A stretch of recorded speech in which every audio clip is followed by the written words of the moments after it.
Hi everyone, we are back to talk about things that can shift the demand curve. These are sometimes called determinants of demand or demand curve shifters. So these are things that can actually move or shift demand. It changes the entire demand relationship. So if I have a demand curve drawn here, if something's going to shift the demand curve, right, if it's going to move it, then you're talking about a demand that shifts to the right, or it could shift to the left. It could even rotate or change shape to some extent, but there's a change in the entire demand relationship. So that's what we're talking about here. These are all the things that we held constant when we looked at a particular demand curve. Any one demand curve relates a number of quantities demanded at different prices, right? So over a whole range of prices, what is the quantity demanded? All else constant, right? Now, if we start allowing these other things to change, then that might change the entire relationship and the whole thing might shift or morph to a different shape. So we're going to come up with a list of about 6 different things, sort of 6 main categories. And the first one is a change in the price of a related good. So we use delta here for change. And so that Greek delta, the triangle. Here we're talking about a change in the price of a related good. Now, what do we mean by a related good? Well, there are 2 ways goods could be related, at least in what we're going to look at here. And one of them is that they could be substitutes. Now, substitutes are goods that serve a similar purpose. Goods that serve a similar purpose. Those are substitutes.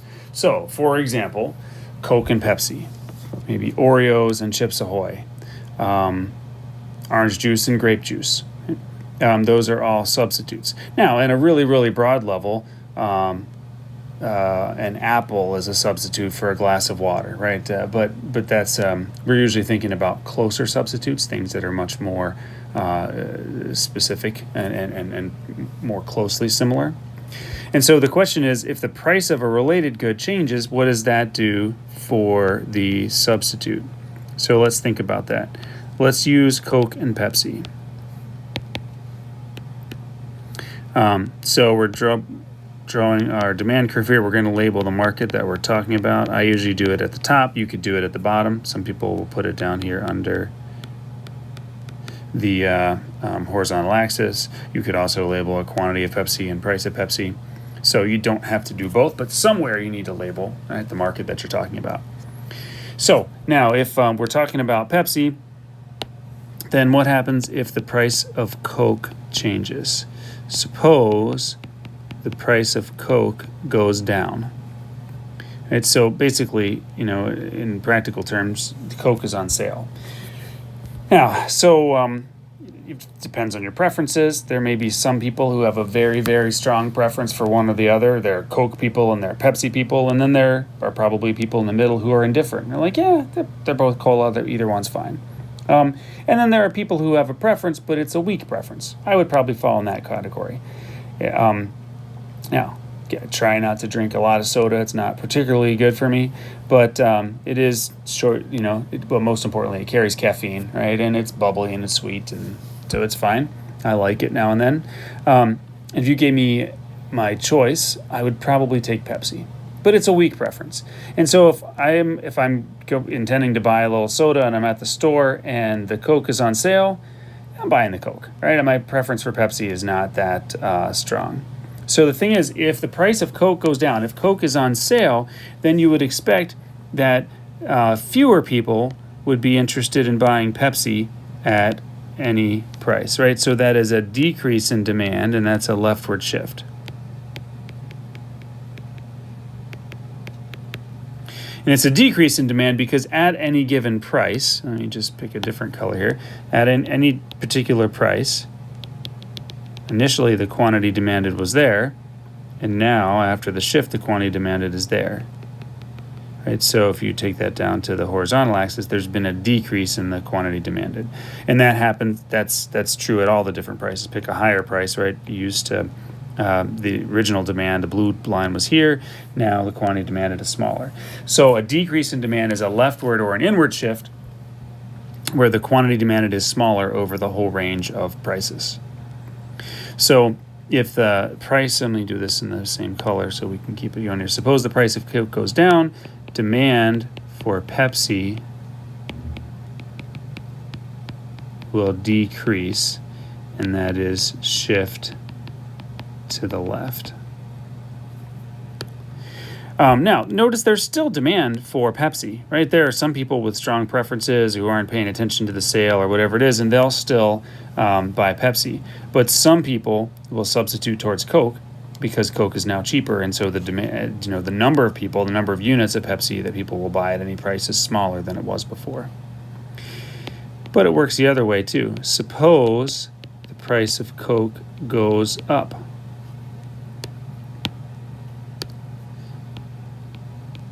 What if the Coke raises their prices? Well, now, people who have a weak preference for Pepsi, they're definitely going to buy Pepsi. Even people who might have a weak preference for Coke are going to buy Pepsi, right? And so all of a sudden, at least they're more interested in buying Pepsi. When Coke becomes more expensive, there's more interest in buying Pepsi at any price. And so you would see an increase in demand, right? So when the price of Coke goes up, the demand for Pepsi will increase, right? And by that we mean shift outward or to the right, right? Because at any given price, so just pick the first one we did here, now the quantity demanded is larger than it was before, right? And that happens at all the different points along the demand curve. So there you go. That's how a change in the price of a substitute relates to the demand of the first good, the substitute good. Now, we said substitutes serve a similar purpose. Then there's also complements. That's the other way that we're going to think about that goods might be related. I know that's complements with an E. When you say, wow, you look nice today, or you did a great job on your project, that's complement with an I.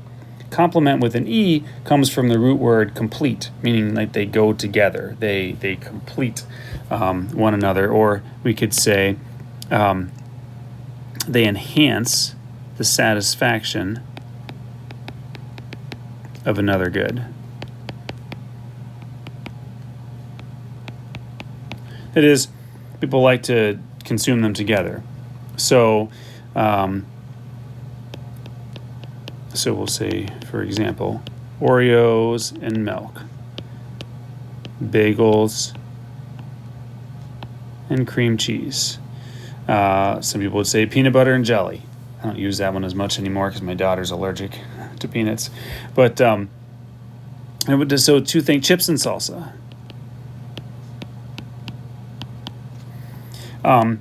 Right, so, who eats salsa with a spoon? I don't know. But on a chip, it's pretty good, right? So one is better with the other one.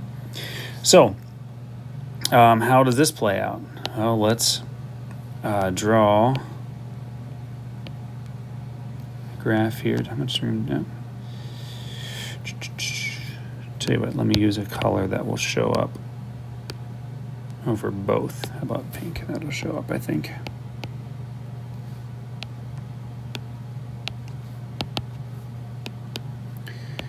All right, here's our demand curve. And we'll look at the demand for cream cheese.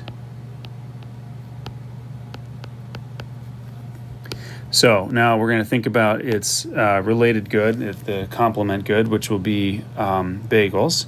So suppose the price of bagels goes up. Right? So bagels are now more expensive than they were before. So what happens to consumption of bagels? Do people eat more bagels or fewer bagels? Right? So people eat fewer bagels. Right? That's just the law of demand. Right? So you want to make a note here, see the law of demand. Right? Price of bagels goes up, you move up the demand curve for bagels and to a smaller quantity demanded. Now, if people are eating fewer bagels, then the demand for the complementary good, the cream cheese, right? If people are eating fewer bagels, what happens to the demand for cream cheese? The demand for cream cheese decreases, right? And that's a leftward shift, right? Because it's the complementary good. So you'd expect the demand for cream cheese, hope you guys can see that on the black there, moves to the left, right? Shifts to the left. Does that make sense? There's like one extra step there, but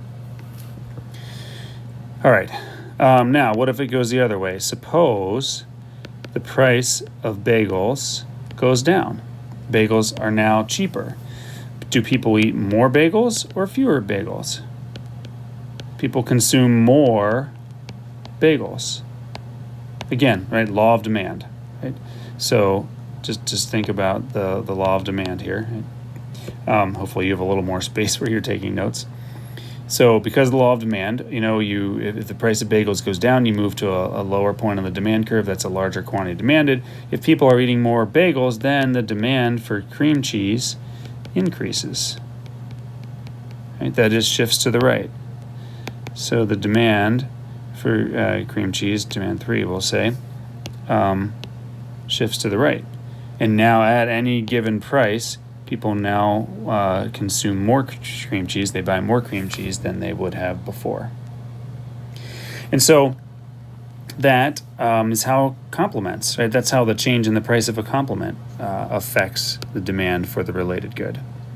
So we're going to come up with a list of 6 main categories. The first one is the change in the price of a related good, and then it has 2 subparts, substitutes and complements, right? So in your notes, you have some detailed notes about each of those subparts. As we move down through the list, they'll start going a little faster because there won't be as many subparts, although for the second one there still is. So, okay, that's a change in the price of a related good. This is a fun little meme, right? There used to be a joke, why do hot dog rolls come 8 in a bag and hot dogs come 10 to a pound? I think they're mostly 8 now too, but it's a question, right? They're best consumed together. All right. The second thing on our list, the second major category, and you don't even have to number them necessarily. I'm only numbering them to organize them. I'm not interested in you ultimately memorizing the list. I want you to learn the intuition about how a change in one of these real-world factors affects the demand for a particular thing. So, the second main thing on your list is a change in wealth or income, and it's going to have 2 subparts as well. But generally speaking, if you have more money, more income, more savings, more wealth, whatever it is, do people tend to buy more stuff or less stuff? Is their demand for stuff greater or less? Generally, it's greater, right? Generally, straighten that up. There we go. Come back. Right. Generally, if your income goes up, you would expect to see your demand shift out. And that's true for most things. And most things are what we call normal goods. So right under the main point, wealth or income, we're going to have 2 different categories of things to think about. One of them is the normal good, and the normal good applies to a lot of things in life, and that is, normal good is by definition where demand increases as income increases. So as your income goes up, you buy more, so demand shifts out, right?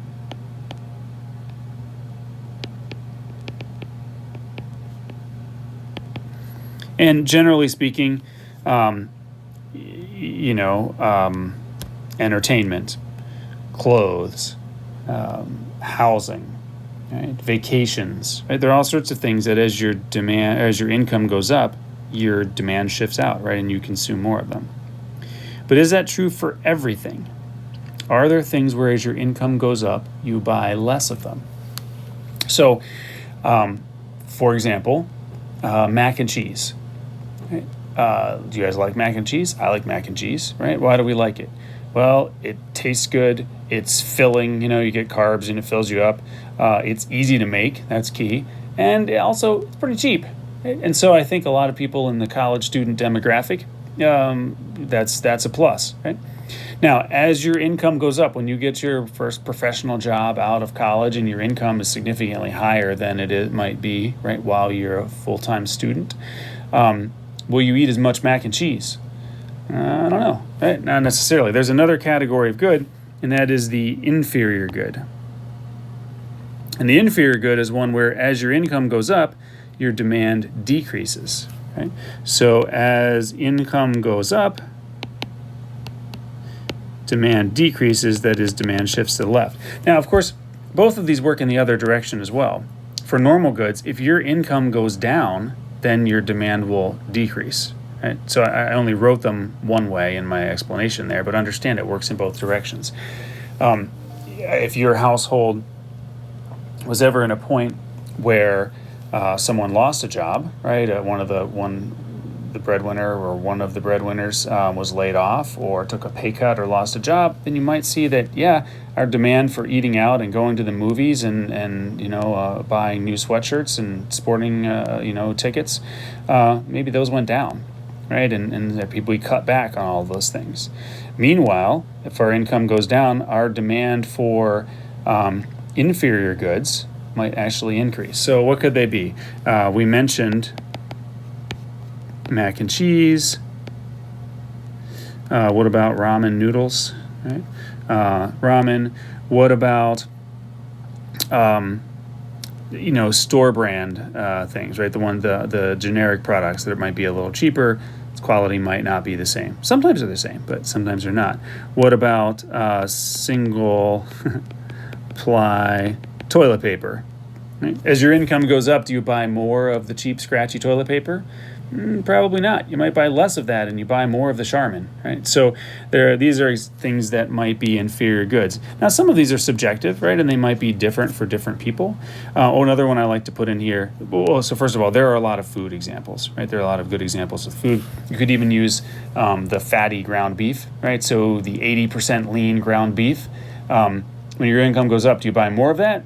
Not necessarily. You might substitute toward steak, right? You might substitute towards higher quality, more expensive options when your income goes up. Same with starter cars, right? Those we'll call them beater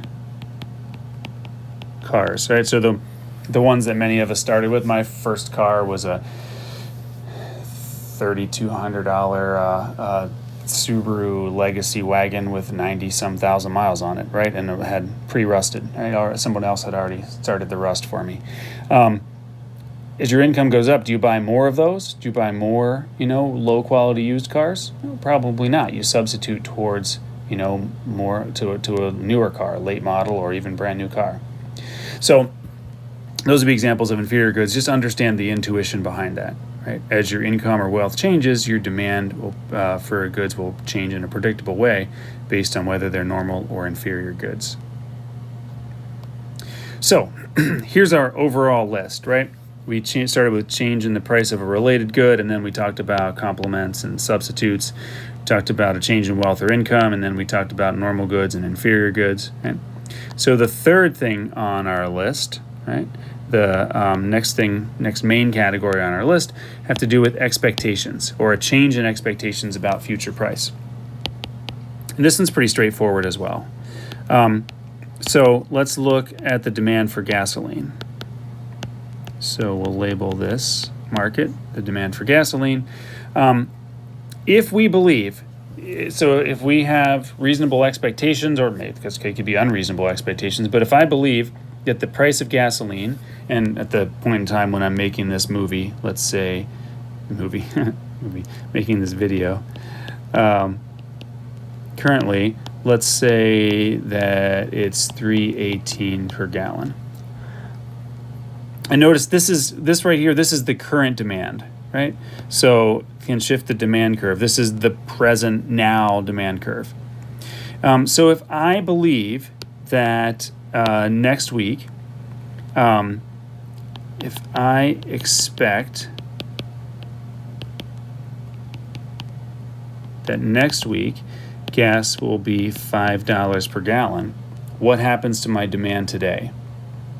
Well, I want to fill up today. I want to top off, both cars. I want to fill up all of the red cans in the garage for the lawnmower and the snowblower and the generator, right? I want to buy all the gas I can now. So if I expect that next week gas will be $5 a gallon, then my current demand today will increase. Okay? On the other hand, if I believe that, if I believe, and it's not just me, this would be my demand curve, but across the board, if more of us believe that next week gas will be $2 a gallon, right? Then what happens? Well, then we're less anxious to fill up today, right? Then our demand curve today may decrease, right? Well, if we have to go somewhere and we're at a quarter of a tank, maybe we'll buy some gas, but we'll buy as little as we can because we think that it'll be cheaper next week. So expectations about what we think will happen to the price in the future can affect our demand for the good today. And I use gasoline, but that applies to all sorts of things, right? You're thinking about buying a new TV, right? But you're like, yeah, I heard, somebody that I find pretty credible and believable said that they think in the fall the price of TVs is going to be a lot cheaper. So then, if my current TV is still working and it's fine, I might hold off, right? So my demand today might decrease. All right, another thing. Well, not one more. The next thing, we have a couple to go here. The next thing is a change in taste or fashion. And this we mean sort of generally, literally fashion. What is, are we into bell bottoms or skinny jeans right now, right? And as the next fashion trend comes out and becomes popular, demand for it increases and demand for, last year's style will start to decline. But that's literally fashion. But we also mean what's available in terms of technology, right? So it could be literally fashion, but it could also be, what happened there? Available or common technology. So over the years, I listened to music on cassette tapes and then CDs, and then eventually music stored on hard drives, locally, and now, a lot of music is streamed. Those are changes in technology, and so as CDs became available and popular, demand for cassette tapes declined and demand for CDs increased, right? And then over time, as people started storing music on their hard drives and their iPods, then the demand for CDs would decline. And then as we started streaming, right, then you can see the pattern. So available or common technology, what's literally fashionable or what people want to use or consume, and then also what they believe is worthwhile or healthy. So medical studies could influence this, right? So if the New England Journal of Medicine publishes a study about the health benefits of pomegranate seeds, right, then that may increase them. Then pomegranate seeds for a while were the new superfood. If the studies get debunked or replaced by other studies or other ideas, like over my lifetime, eggs were good for you, and then eggs were bad for you, and now eggs are good for you again. And so, as people's perceptions and understandings about the health effects and the benefits of certain things change, the demand for those things change. When I'm just waiting for the day that a prominent medical journal publishes a study about the health effects of pizza, right? That'll be a good day, and that should increase the demand for pizza. All right, a couple more things to wrap up here. One is a change in the number of people served by the market. The more people there are in the market, the more people who could make up your demand curve, and therefore the greater your demand. So why do a lot of brick and mortar stores want an online presence, right? And they may have their own website, or the small businesses may work through eBay or Amazon, right? They may have a way to showcase their inventory there. But if you have an online presence, you have more potential customers, and therefore you have a greater demand curve. Right? So if you run a brick and mortar trading card shop, right, a very specialized, collectible thing, the number of people who physically come to your shop is real, but it may be very limited. If you can get your stuff online, you can open up a whole new market and have a larger demand curve. And as a business, that's probably advantageous. Works the other way too. Communities in decline where population is going down, that means demand for goods and services in those areas is on the decline as well. So there are some neat photo essays, tragic photo essays really of cities in decline. So there are whole areas in Detroit, that used to be neighborhoods that are now, everything is vacant or raised, or some of them are turned into urban farms. So over time, as houses are vacant and people are not living there, demand for soda and milk and eggs and cigarettes and lottery tickets and whatever else they might sell at the corner bodega, that declines, right? And over time, the stores close too. The convenience stores and the bodegas close. So it works in both directions. And finally, the outside force. And this is a little bit of a catch-all, but think especially weather events. Well, that's a big one. That's probably enough to get the idea here. If you're thinking about the demand for heating oil and natural gas and electricity, some of the common fuels for heating homes in the wintertime, if you're in, the demand for those sorts of fuels in Rochester in February, well, if it's a bitter cold February, so where for weeks at a time it's, the wind chills are below zero, the demand for heating oil and propane and natural gas will increase. On the other hand, if you have a mild February and it's not as cold as usual, then the demand will decrease, right? Demand for all of that, for electricity and propane and heating oil will all go down. Similarly, if there's a tragedy, a hurricane strikes, the southeast coast or Florida, all of a sudden there's this outside force. People lose power, homes are damaged, right? So the demand for batteries and generators and bottled water and plywood, right? And those things that people want and need immediately, after a tragic weather event like that, demand for those goes up. So that's fairly predictable. You could categorize that as an outside force. So this is the list that I wanted to generate. These are main categories. Again, I'm not interested in you memorizing this or categorizing things. I want you to develop the intuition so that whenever a particular real world thing changes, whether actually in the real world or in a question, you can say, all right, how would that affect the demand curve? And in a little bit, you'll watch some other videos and you'll think, how does that affect the supply curve? Or does it affect them at all? Sometimes it'll affect just one. In fact, often it'll affect just one. But the most important thing here is that intuition. How does the demand curve shift? All right, if you have questions, don't hesitate to email or check in via office hours. And otherwise, keep up in the book. And like I said, check in with questions. Otherwise, we'll see you soon.